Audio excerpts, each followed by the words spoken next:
Hello बच्चों, स्वागत है आपका एक बार पुनः हमारे YouTube channel A to Z study Adda पर। आज अपन डिस्कस करेंगे कि जो 18 जनवरी को आपकी परीक्षा हुई है ऑल इंडिया सैनिक स्कूल एंट्रेंस एग्ज़ाम की, उस पर अपन चर्चा करने वाले हैं कि पेपर कैसा रहा, कितने कठिन स्तर का था, संभावित कट ऑफ क्या रहेगी। तो इसके बारे में अपन विस्तृत चर्चा करने जा रहे हैं।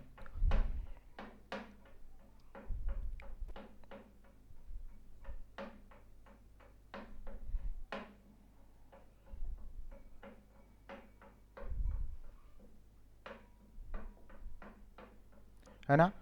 तो पेपर का जो ओवरऑल स्तर जो था, है ना, वो मध्यम से थोड़ा कठिन था इस बार।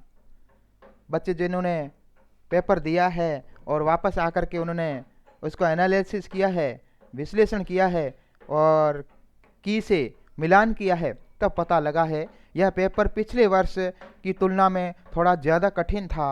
जिन छात्रों का समय प्रबंधन अच्छा था उन्होंने बेहतर प्रदर्शन किया। यह हमने पिछले वीडियोस में भी बताया था कि आप हड़बड़ाहट नहीं दिखाओगे और वहाँ जाकर के कॉन्फिडेंस होगा और समयबद्ध तरीके से पेपर का मिलान हमने बताया था पिछले वीडियोस में। उसके अकॉर्डिंग यदि आपने एफर्ट लगाए होंगे तो आपका, मुझे लगता है कि कोई दिक्कत नहीं आई होगी ऐसी। देखते हैं विषय अनुसार विश्लेषण क्या था। गणित का जो था, इसमें हमने जहाँ की पेपर का आकलन किया, पेपर के कुछ प्रश्न देखे, तो उनका जो स्तर था वो कठिन टॉपिक यानी प्रतिशत अनुपात पर आधारित सब समस्याएं, संख्या पद्धति, मिश्रित प्रश्न, पैटर्न आधारित प्रश्न, यानी लगभग मैथ्स की बात करें तो 5 से 7 प्रश्न जो थे वो उच्च स्तर के अपन कह सकते हैं थे, जिनमें छात्रों को गणित के ज़्यादा चुनौतीपूर्ण रहा।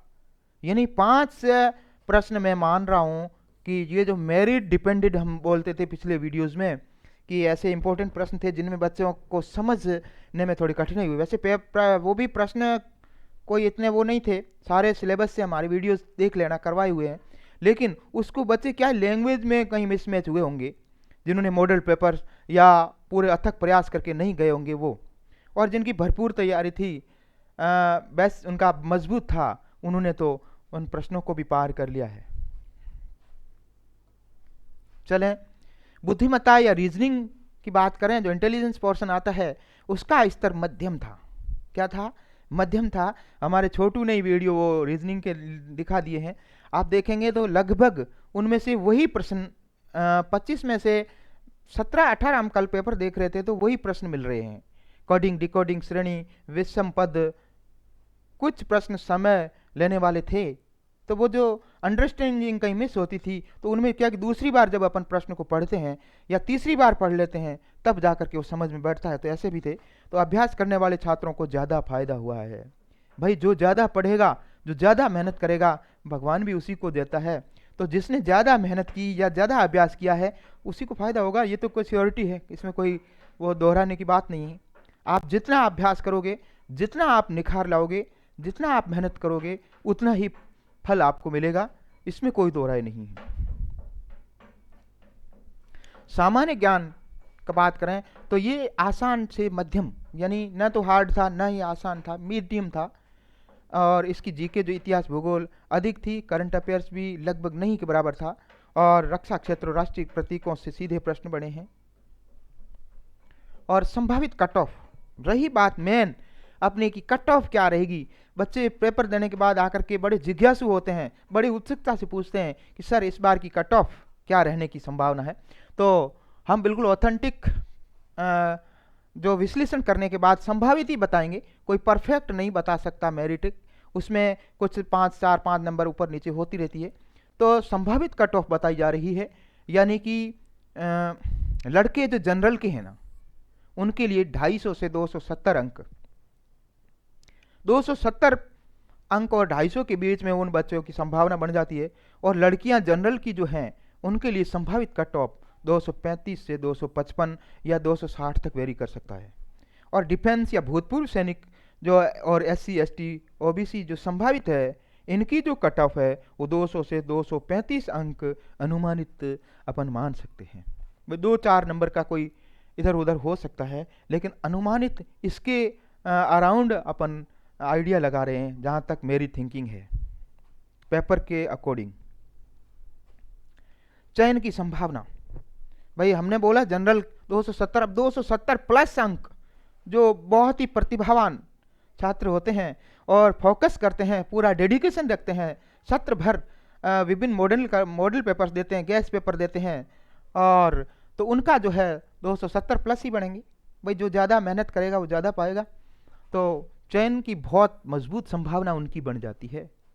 तो ऐसे क्राइम बच्चे है ना, जो क्रीम बच्चे होते हैं, उनकी संभावना बहुत अधिक है। और 250 से 269 तक अंक जो है सीमा रेखा पर है, यानी कि वो बिल्कुल बाउंड्री के छूने के नज़दीक है, तो उनकी संभावना कहें संभावना ही है। और 230 से कम तो जनरल कैटेगरी में संभावना आप नहीं कर सकते कि हमारा हो जाएगा। इसीलिए हम बोलते हैं, हम सत्र भर बोल रहे थे, एक जवाहर नवोदय विद्यालय और सैनिक स्कूल के हमने पिछले वीडियोस डाले हैं, बेहतर कंटेंट के साथ डाले थे, और उसमें शॉर्ट ट्रिक बताए हुए थे। मैथ्स के आप देख लो ना, रीजनिंग के छोटू के देख लो, या फिर कुछ पूरा ऑल ओवर देख लो, तो बहुत अच्छे पेपर हम प्रश्न लाए थे, और उन्हीं में से ज़्यादातर प्रश्न निर्माण हुए हैं। अंतिम निष्कर्ष अपन क्या बोल सकते हैं कि पेपर संतुलित लेकिन गणित वाला था, गणित प्रधान था। जिन्होंने PYQs, हाँ वेरी इंपॉर्टेंट बात, पिछले वर्ष के प्रीवियस ईयर क्वेश्चंस की अच्छी प्रैक्टिस की, उन्हें लाभ मिला है। भाई PYQs करेंगे तो एक कॉन्फिडेंस बूस्ट होता है, और वो बच्चा जो होता है वो एग्ज़ाम में मतलब सहजता महसूस करता है। नहीं तो ज़्यादातर बच्चे हमने देखे हैं जिनका PYQs नहीं होता है, वो OMR सीट में रोल नंबर भरने में ही मिस्टेक कर देते हैं, फिर वो बोल देते हैं कि यार ये हो गया, फिर उनका पेपर आते हुए गलत कर देते हैं। तो मेन बात होती है उनके अभ्यास की। अभ्यास जैसे ही अपन करते हैं PYQs का, तो अपने गोले भरना है ना, समय प्रबंधन, या सारी चीज़ें वो बच्चा एकदम बिल्कुल पारंगत हो जाता है, और वो वहाँ सटीक ढंग से कब करना है, क्या करना है, टाइम बीच में पूछते रहते हैं सर से, तो वो सारा मैनेज कर जाते हैं। और जो पिछले जो मेरिट डिपेंड मैंने प्रश्न बताए 5 गणित के या 2 उसके, वो जो प्रश्न होते हैं वो भी सेकंड राउंड में वो अटेम्प्ट में सही कराते हैं, क्योंकि इसमें नेगेटिव होती नहीं है, तो उनमें भी उनके चांस बन जाते हैं। तो इस बार कट ऑफ पिछले साल से थोड़ी अधिक जा सकती है। तो ऐसा ही कुछ हमारा ये विश्लेषण रहा।